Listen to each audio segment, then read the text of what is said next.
Hello ladies and gentlemen, welcome back your lovely faces to a brand new video here on the channel.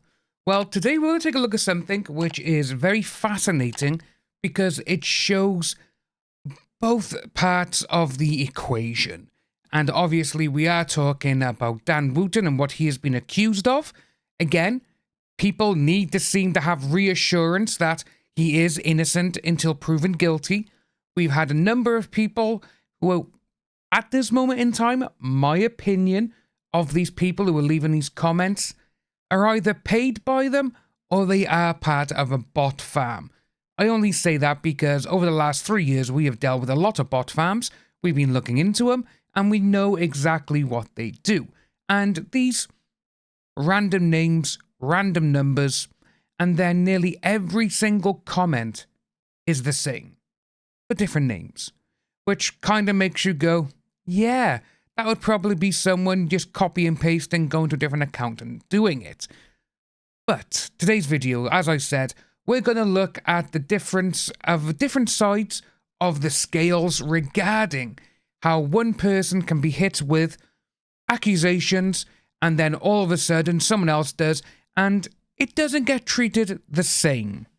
Now, this is coming from Prospect Magazine. When it comes to S scandals, it seems not all are treated equally, which is very true. Allegations about the behaviour of Huw Edwards and Dan Wootton have elicited two very different reactions from the press. That says a lot about where our media landscape is headed. Hot on the heels of an alleged scandal involving a very famous news presenter comes an alleged scandal involving a not very famous news presenter. You may have experienced the same problem with buses. If you haven't been paying attention, GB News presenter Dan Wootton has come under fire this week for allegedly using fake online identities to trick men into sending him explicit images in exchange for tens of thousands of pounds. Wootton has rejected the allegations as simply untrue and has said that he is the victim of a witch hunt. Can't forget he also said that, they're trying to take down GB News. Again, just as, to let people know in the cheap seats, the ones who are literally supporting that theory, GB News wasn't around 3 years ago when Byland Times and everyone else started investigating him. They just weren't there. He was still at the Sun. Now, let's leave the alleged this to one side. Both cases involve contested claims of digital or virtual encounters. The police say there was no criminality involved with a very famous presenter, the BBC's Huw Edwards, which is very true because, again, the kid, or whatever, was over the age of consent. So there's nothing gone on.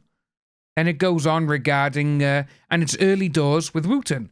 Each case teeters on the uncertain boundary line between what well-padded reputation management lawyers would argue was private, or public depending on who's paying them.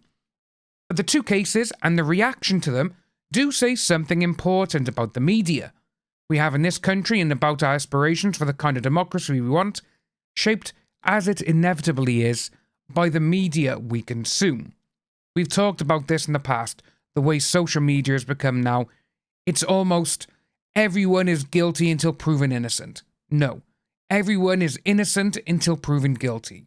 That's what it is. Unless there's a ton and ton of evidence pointing to that person being a horrible person. Britain has historically had two broad kinds of news media. Public service broadcasters, so BBC, ITV, Channel 4, Sky News, which are pretty strictly regulated in terms of what they say and how they say it, and a relatively unregulated press, which is either exhilaratingly free or wildly partisan. You choose. The ecosystem has sort of rubbed along on the basis of both, but not either or. In other words, few people would want to have the BBC as the only purveyor of news in this country. I wouldn't. But nor would they want to surrender the dominant gatekeeping of our national conversation to, say, Rupert Murdoch. Exactly. Think Fox News and the Corporation of American Democracy. We've seen how that story ends. But something's changing in the UK. In addition to the Wild West of the internet, the UK is a growing third force, privately funded TV companies, which mainly find the audiences digitally, reaching still more through social media.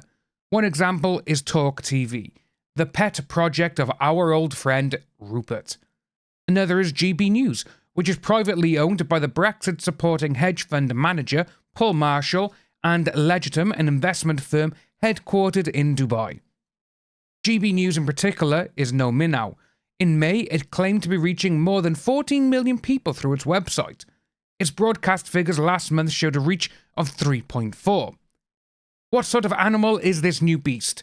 Glance at GB News' presenters: Nigel Farage, Jacob Rees-Mogg, Philip Davis, Esther McVeigh, Lawrence Fox Lee Anderson, and Darren Grimes, and the list doesn't scream due impartiality.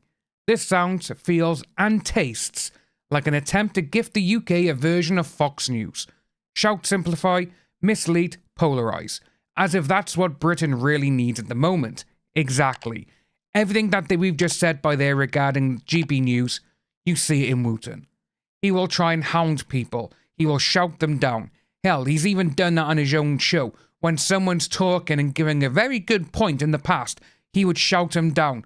Basically almost like, it's my show, my opinion matters more. GB News is, in theory, regulated by Ofcom.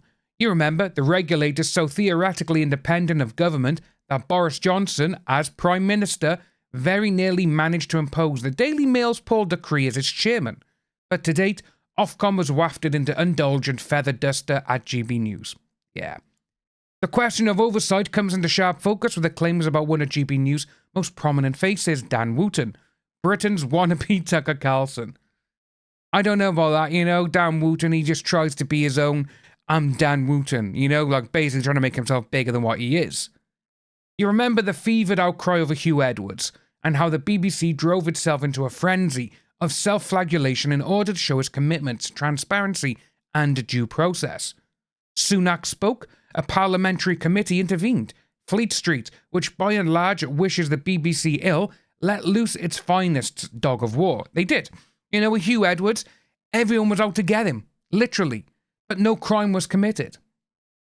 The dog stayed in their kennels for Wootton when on Monday, the Byland Times published its allegations about him. No word from GB News or, initially, The Mail, where he writes a column. I tuned into his show on Monday night to find no mention. Instead, I found something rather more disturbing. Wootton introduced an item on a climate change protester by asking whether it was just another example of eco-terrorists perpetuating the most expensive and devastating lie in history.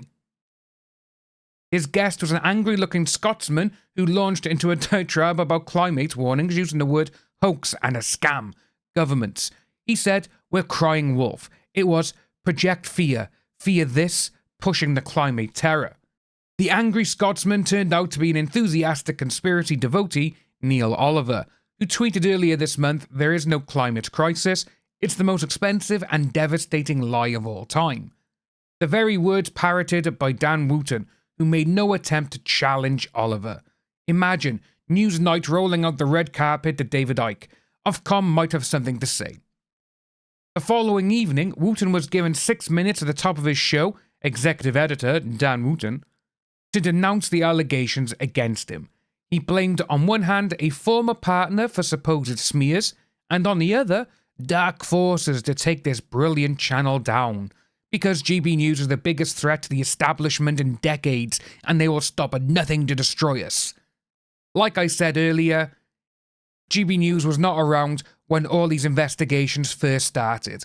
So you can wipe that one off the slate. Is GB News investigating any of this? Did the channel approve his statement? Does it stand behind it, or indeed him? It offered no response, other than to point out they were Ofcom regulated. Transparency is apparently a one-way street with GB News.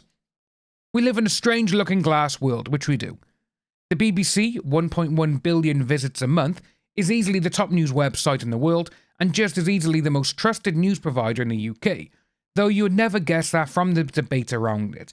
Meanwhile, Ofcom seems asleep at the wheel in regard to its duties to enforce the Communications Act of 2003. Why does this matter? Because we are surely beginning to realise that democratic societies simply stop functioning in the absence of clean, agreed, fact-based information. We're in for a torrid time with the climate crisis if citizens are fed fantasies and nonsense, instead of uncomfortable truths. Now, with all of this, that is actually probably one of the best articles I have read on this entire situation. So many people have come out now accusing Dan Wootton of a lot of stuff. Remember, accusations. It seems I have to keep saying this because these people who are, you know, like the ones commenting, like I said earlier, they just seem to be really cringy people, you know, if they're real, that is. But when Huw Edwards, when it, you know, before it was even him, you had everyone going about it. Everyone was shouting and screaming. GB News were, Dan Wootton wasn't on his show, but on his Dan Wootton Tonight show, the person who was covering him, he was like, he needs to go. Huw Edwards, they need to sack him, suspend him, do all of this. Why aren't they saying the same thing about Dan Wootton? Why aren't they following exactly what Dan Wootton said a couple of months ago regarding Philip Schofield? You know, there's so many things regarding all of this, and this article is 100% true. And to be honest with you, that title, that headline is 1,000,000% true. When it comes to scandals, it seems not all are treated equally. For some unknown reason, this Dan Wootton thing seems to have gone a little bit quiet as well. With Huw Edwards, it was every single day. That man was hounded on TV.